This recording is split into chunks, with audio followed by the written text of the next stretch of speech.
Hello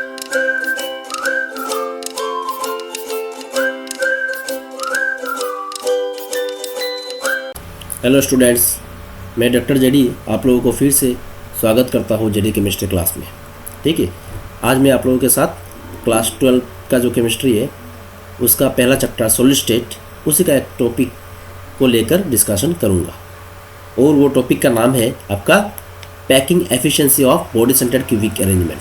ठीक है, ये जो अरेंजमेंट है बॉडी सेंटर्ड क्यूबिक अरेंजमेंट, उसी का हम लोग पैकिंग एफिशिएंसी यहाँ पे हम लोग निकालेंगे। ठीक है, तो इससे जो पहले डिस्कशन था जो जिसमें हम लोगों ने निकाला था packing efficiency of cubic close packing, मैं आशा करता हूँ आप लोगों ने वो डिस्कशन ज़रूर आप लोगों ने समझा होगा। जिन्होंने नहीं समझा उन लोगों ने देखा होगा, और जिन लोगों ने नहीं देखा मेरा रिक्वेस्ट है कि आप लोग वो discussion in the form of video आप लोग देख लीजिएगा। उसे मैंने ऑलरेडी अपलोड कर रखा है, और उसका यानी कि मेरा वो सॉलिड स्टेट चैप्टर का पूरा प्लेलिस्ट मैंने आई बटन पे ऊपर दे रखा है, और एट द सेम टाइम मैंने डिस्क्रिप्शन बॉक्स में भी उसका लिंक दे रखा है।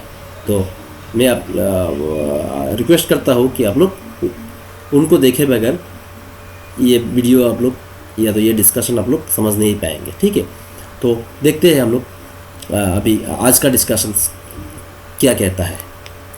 तो आज हम लोग यहाँ पे जो packing efficiency body centre cubic arrangement का निकालेंगे, उसको निकालने के लिए हम लोगों को body centre cubic arrangement actually है क्या, उसे जानना जरूरी है। तो बॉडी सेंटर क्यूबिक अरेंजमेंट में क्या होता है, एक पर्टिकुलर यूनिट सेल में उसमें कॉर्नर एटम के अलावा और एक टाइप का एटम रहता है जो centre of the unit cell रहता है।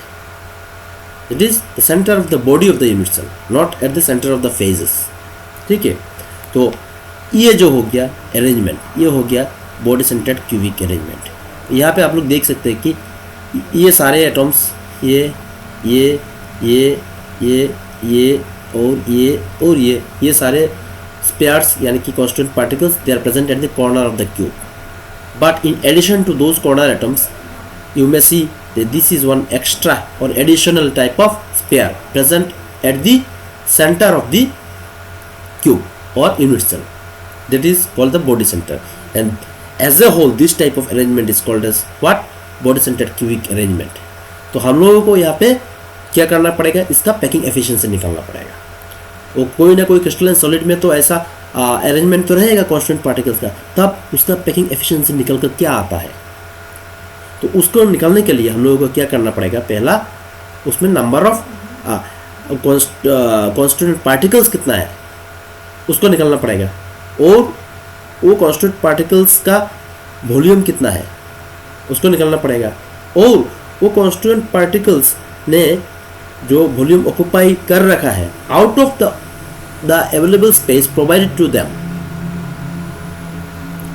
उसको ही कहेंगे क्या हम लोग तब पैकिंग एफिशिएंसी कहेंगे। ठीक है, तो उसको अभी हम लोग करते हैं कैलकुलेशन, तभी आप लोगों को अच्छे से समझ में आएगा। तो उसको निकालने के लिए पहले हम लोग क्या करेंगे, बॉडी सेंटर्ड क्यूबिक अरेंजमेंट के लिए हम लोग क्या करेंगे, ये जो कांस्टेंट पार्टिकल ए और ये जो कांस्टेंट पार्टिकल है डी, ए और डी लेकिन आपका सेम फेज में नहीं है। This is the phase projecting towards you, और D is the constant particles projecting backward, वो पीछे है, मतलब सेम फेज में नहीं है। ए और बी सेम फेज में है, तो ए और बी सेम फेज में है, लेकिन ए और डी सेम फेज में नहीं है। ए आपके तरफ है और डी पीछे तरफ है। समझ में आया? तो इसको हम लोग कैसे कंसिडर करेंगे, ऐसा देखिए ए और डी, तो बीच में जो ये हो गया कि आपका वो बॉडी का जो सेंटर का क्यूब है, सॉरी स्पेयर, ये हो गया। ठीक है, समझ में आया? तो अभी हम लोग पकड़ लेते हैं edge length of the unit cell. ये जो यूनिट सेल है इसका एड्ज लेंथ को हम लोग क्या पकड़ते हैं, ए पकड़ते हैं, स्मॉल है। ठीक है, और रेडियस ऑफ ईच स्पेयर को हम लोग पकड़ते हैं स्मॉल आर। मतलब ये यहाँ पे जितना सारा स्पेयर्स या तो जितना सारा कांस्टेंट पार्टिकल्स, इनको हम लोगों ने स्पेयर्स से डिनोट किया है। उन सब स्पेयर्स के हम लोगों ने रेडियस कंसिडर किया है एज स्मॉल आर। ठीक है, और number of spheres per unit cell then it becomes equal to 2. How? Because there are 8 such corner atoms and contribution made by one such corner atom is equal to 1 by 8 because corner atom या तो corner point is shared by 8 such unit cells, therefore its contribution become how much? 1 by 8.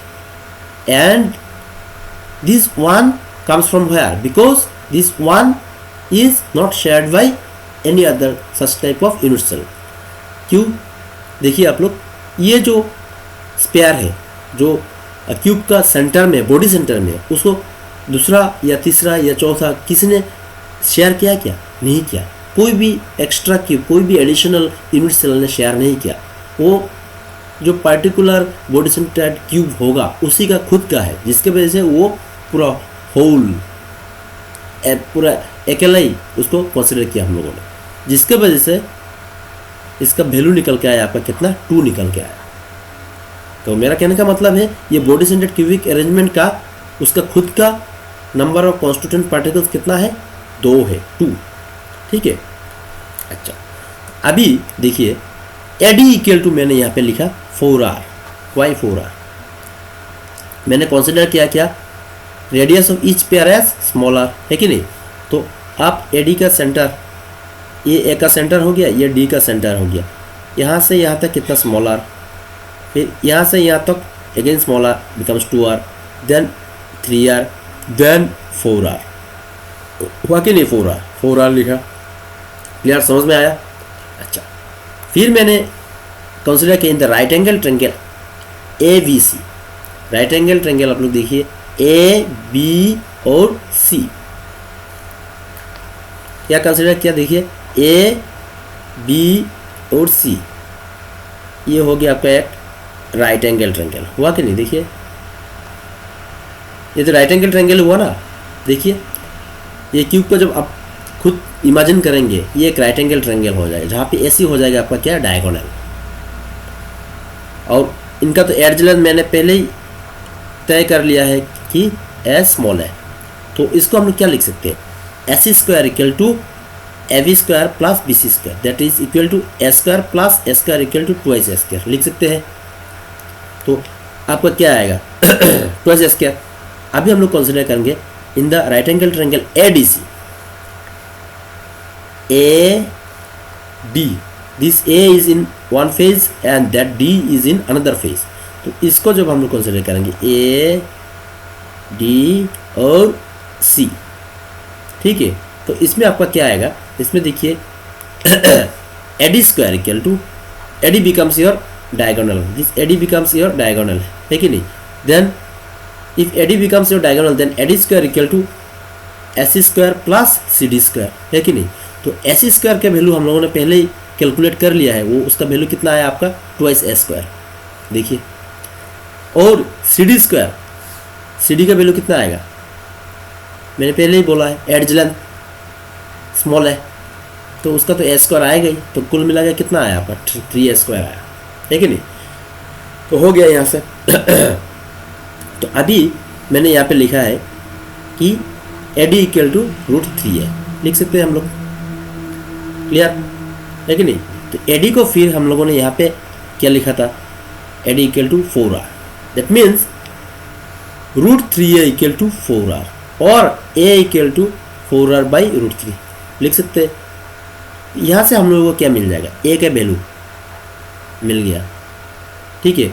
a का value अगर मिल गया तो हम लोगों को क्या मिल सकता है? यहाँ पे आपका ये जो होल क्यूब है, बॉडी सेंटर्ड क्यूबिक अरेंजमेंट का जो क्यूब है, उसका टोटल वॉल्यूम हम लोगों को मिल जाएगा यहाँ से, है कि नहीं? मिल सकता है. तो अभी देखो हम लोगों ने यहाँ पे लिखा है A cube equal to 4r by √3 equal to 64r cube divided by 3√3. तो यहाँ से हम लोगों को क्या मिला? That is the volume of the cube, volume of the body centred cube और volume of the unit cell, है कि नहीं? ये पूरा यूनिट सेल का वॉल्यूम हम लोगों को मिल गया. अभी हम लोगों को क्या निकालना पड़ेगा? Number of number of atoms तो हम लोगों ने पहले ही निकाल लिया, या तो नंबर स्पेयर्स हम लोगों ने पहले ही निकाल लिया. अभी हम लोगों को निकालना पड़ेगा क्या? ये जो 2 कॉन्स्टिट्यूएंट स्पेयर्स है या कॉन्स्टिट्यूएंट एटम्स है उन्होंने कितना वॉल्यूम ऑक्यूपाई कर रखा है उसको निकालना पड़ेगा। ठीक है, तो हम लोग जानते हैं कि volume of a sphere is how much 4/3 pi R cube. अगर एक का वॉल्यूम अगर इतना होता है तो हम लोगों ने 2 स्पेयर कैलकुलेट किया था बॉडी सेंटर्ड क्यूबिक अरेंजमेंट के लिए, उनके लिए कितना होगा आपका, उनके लिए होगा 2 × 4/3 पाई आर क्यूब हो गया। तो हम लोगों को जितना कॉन्स्टिट्यूएंट पार्टिकल है उसका खुद का, उन्होंने कितना स्पेस ऑक्यूपाई कर रखा है और मैक्सिमम अवेलेबल वॉल्यूम कितना है यूनिट सेल का, वो दोनों मिल गया। ठीक है, तो अभी हम लोगों को तो निकलना आसान हो गया। वो कैसा हो गया, अभी हम लोगों को ये जो टर्म हम लोगों को मिला 8/3 pi R cube divided by the total volume of the unit cell multiplied by 100 will give you the packing efficiency of body centred cubic arrangement, जिसके वजह से मैंने यहाँ पे लिखा, देखिए आप लोग 8/3 pi R cube divided by this one, this is your volume occupied by the 2 spheres and this is the your total available volume of the unit cell, and that becomes equal to 68%. That means what? That out of a given space or given volume, body centered cubic arrangement occupies 68%. Clear, समझ में आया? तो आप लोगों को यहाँ से क्या समझ में आया कि हम लोगों ने प्रीवियस वीडियो में हम लोगों ने जो डिस्कस किया था क्यूबिक क्लोज पैकिंग, जहाँ पे पैकिंग एफिशिएंसी निकल के आया 74%, और इसमें आया आप लोगों का कितना 68%। सो ये दोनों को जब आप लोग कंपेयर करेंगे किसका पैकिंग एफिशिएंसी ज़्यादा है, ऑब्वियसली प्रीवियस वन का, that is cubic close packing और एफसीसी अरेंजमेंट, है कि नहीं? दैट मीन्स वो प्रीवियस जो अरेंजमेंट था क्यूबिक क्लोज पैकिंग, उसमें more closely packed, less spaces are least spaces are remain vacant, उसमें कम से कम जो स्पेस ऑक्यूपाई ज़्यादा से ज़्यादा स्पेस ऑक्यूपाई इन्होंने कर रखा है comparatively in this type of arrangement which we have discussed till now, उससे ज़्यादा है वो प्रीवियस वाला का, है कि नहीं? तो समझ में आया, मैं आशा करता हूँ आप लोगों को ये समझ में आया, ये बॉडी सेंटर्ड क्यूबिक अरेंजमेंट का पैकिंग एफिशिएंसी हम लोगों ने जो कैलकुलेट किया है। ठीक है, तो मेरा आज का डिस्कशन यहीं तक सीमित है। ठीक है, नेक्स्ट डिस्कशन में हम लोग डिस्कस करेंगे सिंपल क्यूबिक यूनिट सेल का पैकिंग एफिशिएंसी। ठीक है, तो मैं आप लोगों से ये रिक्वेस्ट करता हूँ कि आप लोग अगर मेरे डिस्कशन या लेक्चर को देखने के बाद अगर कुछ समझ में नहीं आया और आया भी है, आप लोग कुछ कमेंट्स करना। ठीक है, और